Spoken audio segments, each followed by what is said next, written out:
తాకట్లో ఉన్న మీ బంగారాన్ని విడిపించి ఆ రోజు ఆన్లైన్ రేటుకి కొంటాం. Sharma gold company.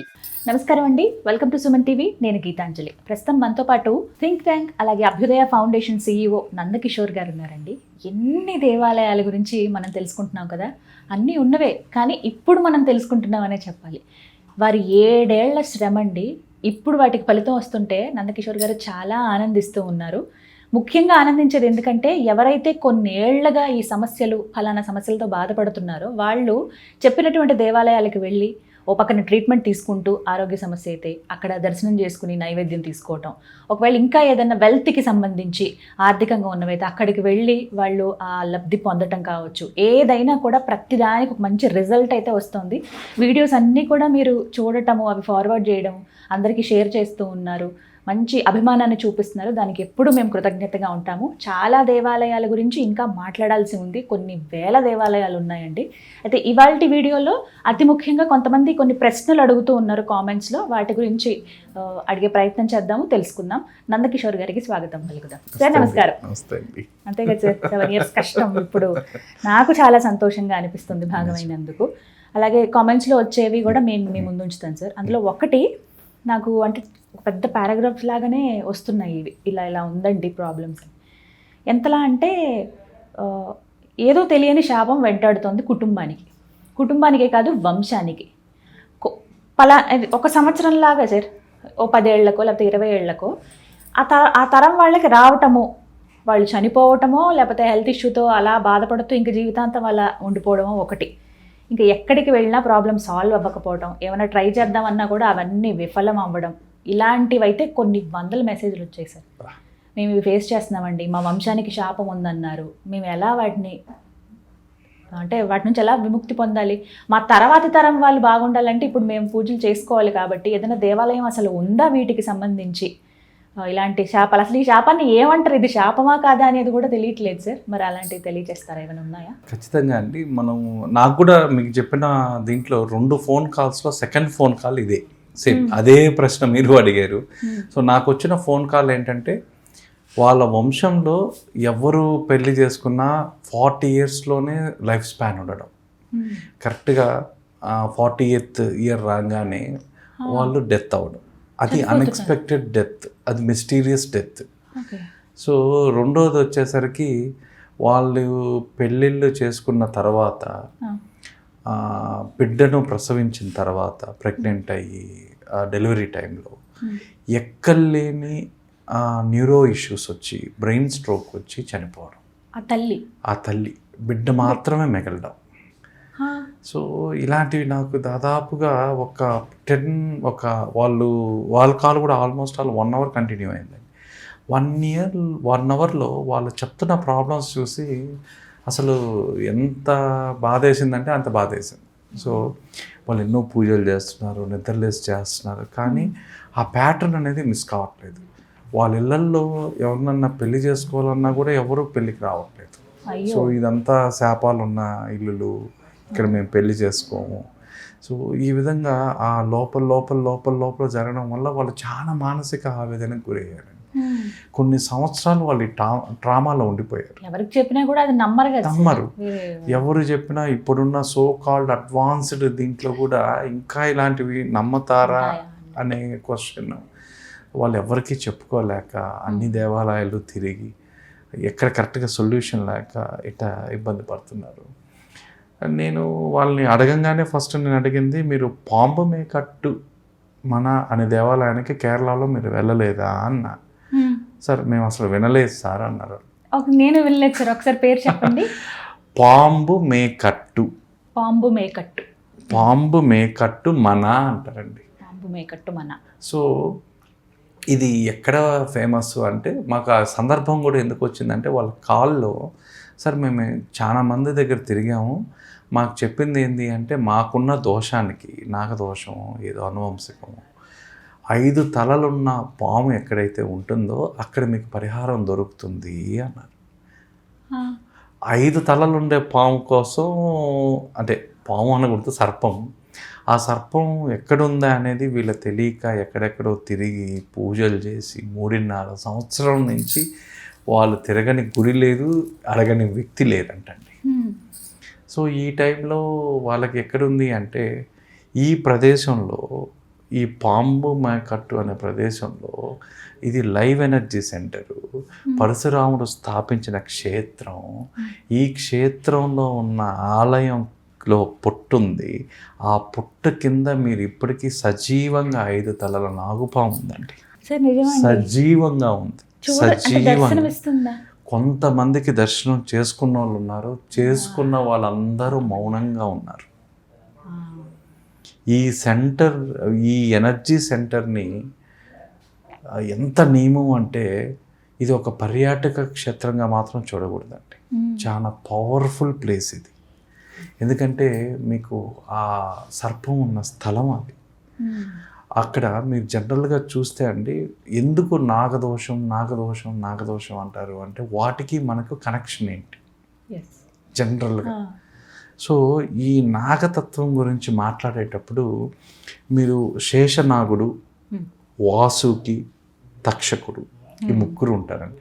శేషనాగుడు ఎవరు అంటే మన భూమిని మోస్తున్నది ఎవరు అంటే శేషనాగుడు, ఆదిశేషువు అంటారు. ఆ తర్వాత మీరు వాసుకి దగ్గరికి వస్తే సముద్రం మదనం చేసిన వాళ్ళు ఏదన్నా ఉంది అంటే వాసుకి వేసింది. సో తక్షకుడు, ఈ తక్షకుడు మీకు ఈ తక్షక ప్లేసుల్లో కుక్కే కానీ ఇవన్నీ కూడా కర్మ ఫలిత శక్తి ఉంటుందండి ఇక్కడ. సో ఈ తక్షకులు మెయిన్గా మీరు చూసే సర్పదోషాలలో 80 to 90% ఈ తక్షక జాతికి సంబంధించిన బాధలే ఉంటాయి.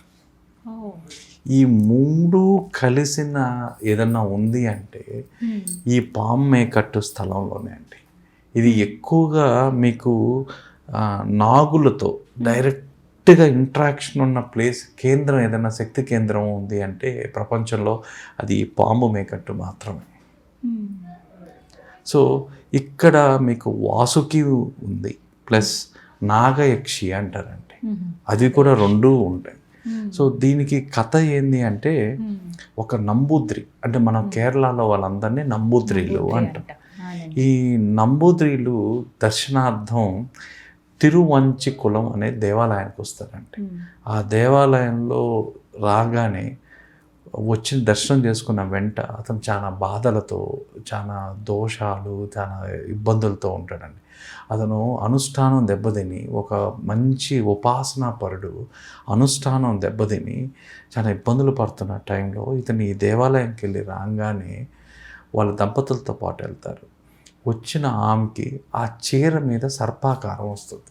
ఇంటికి రాగానే ఇంటి పైన చీర పైన సర్పం ఆకారం వస్తుంది నిజంగా. సో అప్పుడు ఏం చెప్తారు అంటే ఆ చీర మీద ఏర్పడ్డ పామే వాసుకి. ఆ వాసుకి ఆ క్షేత్రాన్ని కాపాడడానికి మాత్రమే వచ్చిందండి. అందుకే దీన్ని పాంబు మేకట్టు అంటే పాము ప్లస్ మోకట్టు, స్వయంభూ ఆలయంగా ఇక్కడ పూజించారండి. జనరల్గా కూడా ఇది స్వయంభూ ఆలయం.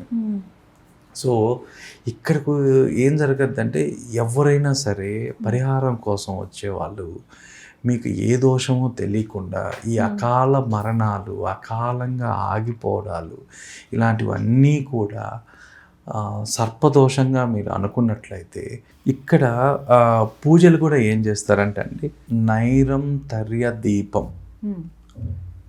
దీపం పెడతారు. ఆ తర్వాత తులసి పసుపు పాలతో చేస్తారు. ఇక్కడ వీళ్ళకి ఇష్టమైనది ఏంటంటే నోరం పాలు, ఆ తర్వాత కడలి పండు లాంటివి చాలా ఇష్టంగా ఇక్కడ దేవతలకు సమర్పిస్తారు. ఆ తర్వాత ఐలియ పూజ అని జరుగుతుందండి. ఐలియ పూజ ఈ పూజలో ఆ మంత్లో మాత్రమే చేస్తారండి. ఆ మంత్లో మాత్రమే ఈ ఐలియ పూజ అనేది నాగసర్పానికి, నాగదేవతలకు సంబంధించి. ఎప్పుడు చేస్తారు సార్ ఇది సెప్టెంబర్, అక్టోబర్లో చేస్తారండి ఈ పూజ. ఆ తర్వాత దీంతో పాటుగా 41 రోజులు ఇక్కడ ప్రత్యేక పూజలు కూడా చేస్తారు. ఆ తర్వాత తులాభారం, అన్నప్రసాదం లాంటివి చేస్తారు. ఇక్కడ నీటిలో స్నానం చేయడం కూడా చాలా ఇంపార్టెంట్ అండి. ఆ తర్వాత వచ్చేసరికి అసలు సిసలైన పూజ ఒకటి ఉందండి ఇక్కడ. ఇంతవరకు సర్పశక్తికి సంబంధించి ఏదైనా మన భారతదేశంలో అతి ప్రసిద్ధమైన, ప్రాచుర్యం కలిగిన, ప్రాచీనమైన ఒక పద్ధతి ఏదన్నా ఉందంటే నాగమండలం పూజ అంటారండి. నాగమండలం పూజ. నాగమండలం అంటారు. నాగమండలం అంటే ఒక పెద్ద ముక్కేస్తారండి, చాలా పెద్దది. ఈ చాలా పెద్ద ముక్కేసి సర్పదేవతలందరినీ అక్కడికి ఆహ్వానించి ఆ పూజలో వాటికి వివాహం చేసి ఆ వివాహం అవి చాలా హ్యాపీ అయ్యి, అంటే కళాకారుల దగ్గర ఈ నాగమండలం పూజకి కళాకారులు కూడా కావాలండి. ఈ కళాకారులను కూడా పెట్టుకొని వాటికి పెళ్లి చేసి ఆ నృత్యం ద్వారా ఆ స్వామి నేరుగా సర్పదేవత వాళ్ళ ఒంట్లోకి వచ్చి వాళ్ళ సమస్య పరిష్కారం చెప్తారండి. ఈ ఉడిపి మంగళూరు ప్రాంతాల్లో కూడా ఈ నాగమండల పూజ చాలా ప్రసిద్ధం, కానీ అందరూ చేసుకోలేరు. ఎందుకు అంటే మామూలు పూజల కన్నా ఈ పూజ కొంచెం ఎక్స్పెన్సివ్ అండి. ఎందుకంటే దీంట్లో వాయిద్యకారులు కావాలి, దీనికి మొత్తం ఒక టీం కావాలి, స్వాములు కావాలి, ఆ రంగోలీ వేస్తారండి. అలా రంగోలీ చాలా ఇంపార్టెంట్. ఈ రంగోలీ వేయడం వల్ల దాంట్లో ఉన్న సర్పదేవతలన్నిటినీ ఆవాహన చేస్తారు. ఆవాహన చేసిన తర్వాత వాటికి మ్యారేజ్ చేయడం, ఒక ప్రక్రియలో మ్యారేజ్ చేస్తారు, ఇంకొక ప్రక్రియలో మనకు సంబంధించిన నాగుల్ని దాంట్లో పిలిపించి శాంతి చేస్తారు. అవే డైరెక్ట్గా మనుషులతో మాట్లాడతాయి. మాట్లాడిన తర్వాత మనకున్న దోష నివారణ చేస్తారండి. సో ఈ ప్లేస్లో అత్యంత రహస్యమైనది, అత్యంత శక్తిమైనది నాగమండల పూజ అండి. ఈ నాగమండల పూజ ద్వారా వీళ్ళకి శాశ్వత ఉపశమనం, ఇది పర్మనెంట్, ఇది శాస్త్ర ప్రమాణికంగా చెప్పబడిన టెంపుల్. నేను అందుకే మళ్ళీ చెప్తున్నానండి, ఇది శాస్త్రోక్తంగా శాశ్వతంగా ఈరోజు ఈ సంవత్సరానికో ఇప్పటికో కాదు, ఒక్కసారి ఒక జీవిత కాలంలో ఒక్కసారైనా ఆ ప్రభావం ఎక్కువ ఉన్న వాళ్ళు నాగమండల పూజ చేయడం అనేది చాలా అవసరం. నియమాలు ఉంటాయి సార్ వీటికి నియమాలు అండ్ ఫస్ట్ ఈ క్షేత్రం గురించి పర్టికులర్గా చెప్పాలి అంటే, మేము రీసెర్చ్ చేసేటప్పుడు కూడా ఈ టెంపుల్ మేము ఆ త్రిశూర్ ప్రాంతంలో తిరుగుతున్నాం. యాక్చువల్గా తిరుగుతూ ఈ పరశురామ క్షేత్రాల మీద మాకు ఆల్రెడీ నేను ఒక ఇన్సిడెంట్ కూడా చెప్పాను మీకు. అక్కడ మా దగ్గరలో ఒక ఇన్సిడెంట్ జరిగింది. ఫస్ట్ రీసెర్చ్ పోయినప్పుడు మమ్మల్ని బంధించడాలు అవన్నీ కూడా ఏదో ఒకటి జరిగింది మాకు. సో దాని తర్వాత మేము వస్తుంటే ఇదే విధంగా పుస్తకాలు ఇవన్నీ తీసుకొని వస్తుంటే మాకు లక్కీగా ఆ గుడి పూజారి తగిలేరు. అతను ఇంగ్లీష్ వచ్చిన వ్యక్తి కావడం మాకు మహా అదృష్టం. ఆ మహా అదృష్టంలో అతను, మీరు ఎక్కడికి వెళ్తున్నారంటే, మేము టెంపుల్స్ రీసెర్చ్ చేస్తున్నాం సార్, ఈ టెంపుల్కి మేము రీసెర్చ్ చేయడానికి వస్తున్నాము, ఈ ఆరాసు కెమెరాసు అన్నీ చెప్తే అతను చెప్పింది మళ్ళీ మీకు చాలా ప్రమాదము అని చెప్పారు. అతను ఎందుకు ప్రమాదం అని అడిగాను. సాక్షాత్తు నాగులు నివసించే స్థలం ఇది, ఇక్కడొచ్చి మీరు ఎనర్జీ చూస్తా, ఆరా చూస్తా, రెమెడీస్ రాస్తా, కనీసం మేమేమన్నా అంటే మాకు అవకాశం ఇస్తే ఎనర్జీ పాయింట్స్ అన్న రాసుకుంటాం స్వామి, మేము రాసుకొని కనీసం మేము చెప్తాము అంటే మేము చెప్పమన్నా. సరే దీని గురించి ఎక్కడనో పలానా పుస్తకంలో ఉందో ఆ రెఫరెన్స్ ఇస్తే ఆ రెఫరెన్స్ బుక్లో అయినా మేము చూసుకుంటాము అంటున్నాం. మీరు ఈ క్షేత్రానికి భక్తి పరిహారం కోసం అయితేనే అడుగు పెట్టండి. పరిహాసం చేయడానికో పర్యటించడానికో అయితే వద్దన్నారు. ఇది అందరూ గుర్తుపెట్టుకోవాలి. ఒక్క పరిహారం కావాలనుకున్నప్పుడు మాత్రమే ఈ క్షేత్రంలో, అది కూడా ఒక తెల్లని వస్త్రాలు ధరించి, దీనికి కూడా ఒక రోజు ముందు నుంచి మీరు ఆల్కహాలిక్ తాగకుండా, నాన్ వెజ్ తినకుండా నియమంగా ఉండేవాళ్ళు మాత్రమే ఈ క్షేత్రంలో అడుగుపెట్టారు. అందరూ చూడడానికో పర్యాటక క్షేత్రం అయితే 100కు 100% కాదన్నారండి. అంతే, 100కు 100% మాత్రం కాదు. ఈ క్షేత్రంలో ఎందుకు అంటే అక్కడున్న పుట్ట, ఆ గుడి ఆవరణ బయట, సరే మేము ఏమనుకున్నాం అంటే గుడి లోపలైతే సరే ఆవరణ బయట కూడా ఏదైనా ఏముంటుంది అని చూస్తే ఆవరణ దగ్గర ఒక పెద్ద చెట్టు ఉందండి.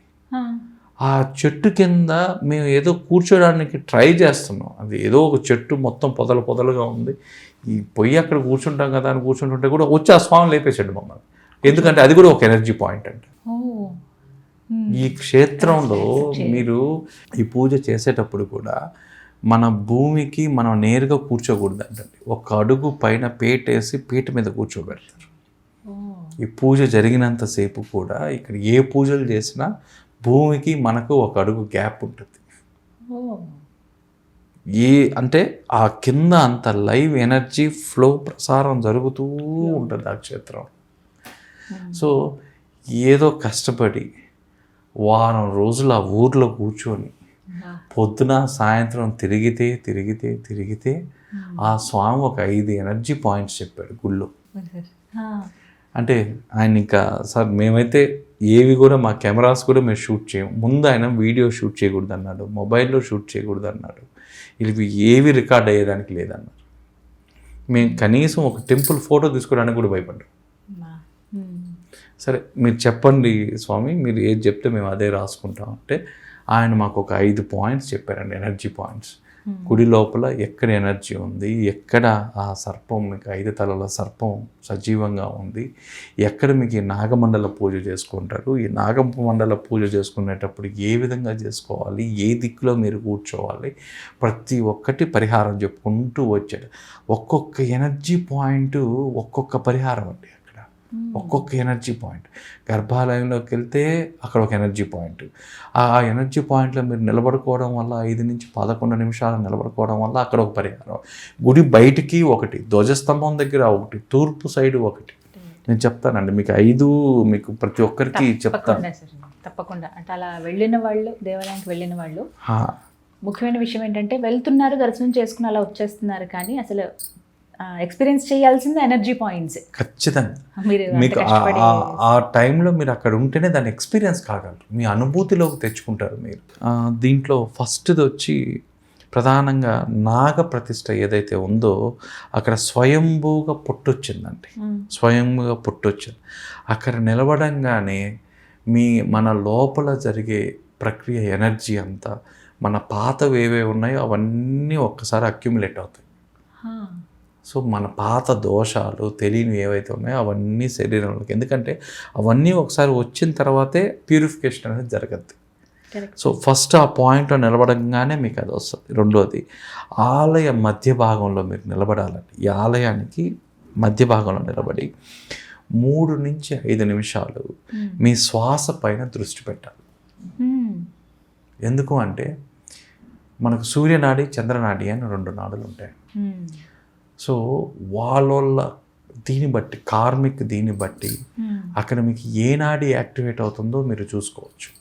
అలా నిలబడడం వల్ల మీ మూలాధారం ఏదైతే ఉందో అది యాక్టివేట్ అవుతుంది. ఎందుకంటే ఈ నాగాశక్తి, కుండలిని శక్తి ఉండేది కూడా మూలాధారం. ఆ మూలాధారంలో యాక్టివేట్ అవుతుంది.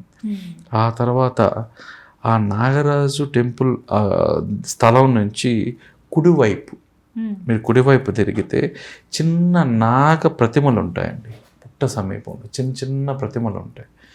ఈ ప్రతిమల దగ్గర నిలబడి మీకు వీలైతే పసుపు గింజలు, అక్షంతలు, పసుపు గింజలు కానీ, పువ్వు కానీ, మళ్ళీ ఈ పాయింట్లో ఎక్కడ కూడా మీరు తెలుసుకోవాల్సిన ఇంకోటి ఏంటంటే మనం ఏది కూడా టచ్ చేయకూడదండి. ముట్టుకోవద్దు సార్, అసలు ఏది కూడా మనం ముట్టుకోకూడదు. Important note. సో ఇది చాలా ఇంపార్టెంట్. మీరు విగ్రహాన్ని కానీ, అక్కడ ఉన్న చిన్న చిన్న ప్రతిమలను కానీ దేన్ని కూడా మీరు డైరెక్ట్గా మీరు తాకకూడదు, చేత్తో తాకకూడదు. సో ఇక్కడ మీరు ఆ పువ్వు కానీ ఏదో పసుపు గింజలు కానీ మీ చేతిలో పట్టుకున్న, ఇక్కడ నిలబడి మీ చేతిలో పట్టుకున్న మీ స్వాదిష్టాన చక్రం యాక్టివేట్ అవుతుంది. ఈ విగ్రహాలకు ఉన్న శక్తి ఏంటంటే మెయిన్గా ఈ పాయింట్ ఏదైతే మీకు చెప్పానో, ఈ చిన్న ప్రతిమలు ఉండే పాయింట్, ఇది ఖచ్చితంగా సంతానం కోసం కావాలనుకునే దంపతులు ఎవరైతే ఉంటారో దంపతులు ఈ 2 అక్షంతలు కానీ పూలు కానీ చేతిలో పట్టుకొని అక్కడ 11 నిమిషాలు నిలబడాలండి. నిలబడడం వల్ల వాళ్ళకి సంతానంతో పాటు, సంతాన యోగంతో పాటు, రెండోది వాళ్ళల్లో ఏమన్నా తెలియని దోషాలున్నా, ఏమన్నా శాపాలున్నా వాళ్ళిద్దరికి, భార్యాభర్తలకి, ఆ కలహాలకి సంబంధించిన దోషాలు ఏదన్నా ఉన్న, కలత్ర దోషం అని నేను చెప్పను, కానీ ఏదైనా అవకాశం ఉన్నా ఆ వాటిని కూడా లేకుండా శాశ్వతంగా రూపుమారుతుందండి. ఆ దంపతులు మాత్రం ఖచ్చితంగా చేయాల్సిన పాయింట్ అది. సో తర్వాత మూడోది వచ్చేసరికి ఈ నాగమండలి పూజ జరిగేటప్పుడు మండలం తూర్పు వైపు అంచున, తూర్పు వైపు అంచున మనం తగలకుండా మనం కూర్చోవాలండి. అంటే భూమికి మనం తగలకుండా ఒక పీట పైన మనం కూర్చొని వాళ్ళు ఒక మంత్రం చెప్తారండి. అంటే చేసే పూజారి ఒక మంత్రం చెప్తారు. ఆ మంత్రాన్ని మీరు పఠించడం వల్ల మీకు ఏదైతే కార్మిక్ ఫలితం, మీ కార్మిక ఏదైతే వస్తున్నాయో వాటన్నిటినీ కూడా అక్కడ మొత్తం భస్మం చేసి మీకు మణిపూరిక చక్రం యాక్టివేట్ అవుతుంది. దీంతో పాటుగా లైఫ్లో మీకు ఏదైనా బ్లాకేజెస్, ఫైనాన్షియల్ బ్లాకేజెస్ కానీ ఏ రకమైన బ్లాకేజ్ ఉన్నా అది రిలీజింగ్ పాయింట్, అక్కడ రిలీజ్ అవుతుందండి. తర్వాత వంశ పుట్టల ప్రాంతం అంటారు. అంటే అక్కడ పుట్టలు ఉంటాయి, చిన్న చిన్న పుట్టలు, వంశ పుట్టల ప్రాంతం అంటారు. సో ఇక్కడ పాత చెట్టు పుట్టలు ఉంటాయండి. ఈ పాత చెట్టు పుట్టలు ఉండడం వల్ల ఇక్కడ మీరు, ఇది కూడా చాలా ఇంపార్టెంట్ అండి, 11 నుంచి 16 నిమిషాలు మీరు ఇక్కడ నిలబడి 3 సార్లు డైరెక్ట్గా నమస్కారం చేయడం వల్ల, వాటిని తాకకుండా నమస్కారం చేయడం వల్ల, ఒక్కొక్క నమస్కారం ఒక్కొక్కసారి చేయడం వల్ల మీకు తెలియకుండానే మీకు జరిగిన శాపాలు ఏవైతే ఉంటాయో ఒక్కొక్క శాపం నుంచి మీరు రిలీజ్ అవుతూ వస్తారు. 3 సార్లు అండి సాష్టాంగ నమస్కారం. వాటిని తాకకుండా మీరు చేయడం వల్ల ఒక్కొక్క నమస్కారానికి ఒక్కొక్క బ్లాకేజ్ నుంచి మీరు రిలీజ్ అవుతూ ఉంటారండి. సో ఇక్కడ వచ్చేసరికి మీ అనాహత చక్రం కూడా మీకు యాక్టివేట్ అవుతుంది. ఆ తర్వాత ద మోస్ట్ ఇంపార్టెంట్, ఇది చెప్పడానికి మాకు ఆయన దగ్గర నుంచి మేము చెప్పించుకోవడానికి వారం పట్టిందండి మాకు. అమ్మో. సో వెరీ సీక్రెట్ పాయింట్ ఏంటంటే, ఆలయం దక్షిణ వైపు పడమర సైడు ఒక ప్రాంతం అండి, మొత్తం చెట్లతో ఉంటుంది. అసలు మనం చూస్తే అసలు అదేం పెద్ద ఇదిగా కూడా కనిపించదు. దక్షిణ పడమర మధ్యలో, దక్షిణ పడమర ప్రాంతంలో ఆ మూల కార్నర్ ఉంటుంది, సౌత్ వెస్ట్ కార్నర్. ఈ సౌత్ వెస్ట్ కార్నర్ మీకు మామూలు చెట్టు మామూలుగా ఉంటుందండి, అసలు ఏముందిలే అనుకుంటాం. కానీ ఆ పాయింట్లోకి వెళ్ళిన తర్వాత మనకి ఎప్పటి నుంచో మన కర్మ అనేది మన బాడీలోనే ఉంటుందండి. అది క్రానికల్ స్ట్రెస్ అనుకున్నాం మన తమ్ముడు. ఈ స్ట్రెస్ రిలీజింగ్ చేసే పాయింటే అదండి. అక్కడ కూడా 11 నుంచి 14 నిమిషాలు మీరు అక్కడ నిలబడుకోవాలండి. ఎక్కడ కూర్చోవలేదు, ఇక్కడంతా నిలబడుకొనే ఉండాలి. ఈ నిలబడుకోవడం వల్ల మీకు ఆ స్ట్రెస్ అంతా రిలీజ్ అయిపోద్దండి. ఆ స్ట్రెస్ ఏదైతే ఉందో, ఆ బయట శాపాలు, మీ సైకిల్ ఏదైతే ఉందో, ఈ సైకిల్, ఈ లూప్ అంటామండి. జనరల్గా చెప్పాలి అంటే కరెక్ట్ ప్రాపరేట్ వర్డ్ ఏంటంటే లూప్. ఈ శాపం అనే టైం లూప్లో నుంచి మీరు బయటకు వచ్చే ప్లేస్, మిమ్మల్ని రిలీజ్ చేసే ప్లేస్ అది. ఆ తర్వాత ఇందాక మనం ఈ టెంపుల్ గురించి ఫస్ట్ చెప్పుకున్నట్లు ఆలయం బయట చాలా దట్టంగా చెట్లు ఉంటాయి. సో అది కూడా ఒక ఎనర్జీ పాయింట్. ఆ ఎనర్జీ పాయింట్లో మీరు ఒక 7 minutes అండి, 7 minutes ఇక్కడ మాత్రం ఆలయం వెలుపల కాబట్టి మనం కూర్చోవడానికి పర్మిషన్స్ ఇచ్చారు. ఇక్కడ మీరు 7 నిమిషాలు మీరు ధ్యానం చేయడం వల్ల మీకు నాడి మొత్తం శుద్ధి అవుతుందండి. 7 నిమిషాలు బయట మీరు 7 నిమిషాలు కూర్చోవడం వల్ల మీకు మొత్తం కూడా ఈ లైవ్ ఎనర్జీ ఫీల్డ్లో ఆ నాడీ శుద్ధం అనేది జరుగుతుంది. సో ఈ విధంగా ఈ టెంపుల్లో మీరు చేయించుకున్న వాళ్ళు, ఈ ప్రభావం ఎక్కువ ఉండేవాళ్ళు ఈ నాగమండల పూజ ద్వారా శాశ్వతంగా ఒక ఉపశమనం పొందొచ్చు, శాశ్వతంగా, పర్మనెంట్గా. సో దీనికి మేము అప్పుడు కనుక్కున్నప్పుడు మాకు తెలిసింది ఏంటంటే, దీనికి అయ్యే ఖర్చు సుమారుగా అప్రాక్సిమేట్గా మాకు ఇంతని తెలీదు, 25,000 నుంచి 50,000 దాకా అవుతుందని మాకు అప్పుడు చెప్పారండి ఈ నాగమండలం పూజ చేయించుకోవాలని. దాని తర్వాత ఇంకా కొంచెం మనకి ఏదైనా ఎక్కువ కావాలన్నా ఇంకా వాళ్ళని కన్సల్ట్ అవ్వడం వల్ల, అక్కడ ఉండే తంత్రీలు అంటారు, ఆ తంత్రీలను మనం కలవడం వల్ల వాళ్ళే మనకు ఆ పరిహారం అన్నీ చేయిస్తారండి. సో ఆ శాపానికి మీరు ఎవరైతే ఈ విధంగా భయపడుతున్నారో, ప్రలోభపడుతున్నారో, ఈ విధంగా ఉందని ఫీల్ అవుతారో, వాళ్ళందరూ కూడా దర్శించుకోవాల్సిన క్షేత్రం ఏదన్నా ఉందంటే ఈ క్షేత్రం అండి. Big story. చాలా లెంది వీడియో సార్, బట్ ప్రతిదీ కూడా ఇంపార్టెంట్ వీడియో. చక్రాస్ యాక్టివేట్ అవ్వడం, అసలు ప్రత్యక్షంగా స్వామి అనుగ్రహం పొందాలంటే ఆ వైబ్ పొందాలన్నా అంటే ఒక్కొక్కసారి ఏమనిపిస్తుంది అంటే సార్, సర్పం గురించి మాట్లాడినప్పుడు కూడా చాలా దేవాలయాలు మనం చూస్తున్నా, ఏ దేవాలయానికి ఆ దేవాలయం ప్రత్యేకత ఉంది సార్. హై ఎనర్జీ పాయింట్ నాగదేవతలు ఉన్న టెంపుల్స్లోనే చూస్తాను కదా సార్. అంటే మనం ఇది ఎందుకు ప్రత్యేకమన్నామంటే 5 తలలు గల సర్పం ఉండడం రేరండి. లైవ్ రేర్ కాదు సార్, అసలు ఉండవు. అలాంటిది కొన్ని తిరుమలలో ఉన్నాయని చెప్తుంటారు కానీ ప్రత్యక్షంగా చూసిన వాళ్ళు తక్కువ. ఈ క్షేత్రంలో చూసిన వాళ్ళు ఉన్నారండి, ఈ క్షేత్రంలో దర్శించిన వాళ్ళు ఉన్నారు. అద్భుతం సార్, థ్యాంక్ యూ. అసలు చాలా బ్యూటిఫుల్ ఇన్ఫర్మేషన్, ఉపయోగపడేది అందరికీ కూడా. ధన్యవాదాలు సార్. Thank you.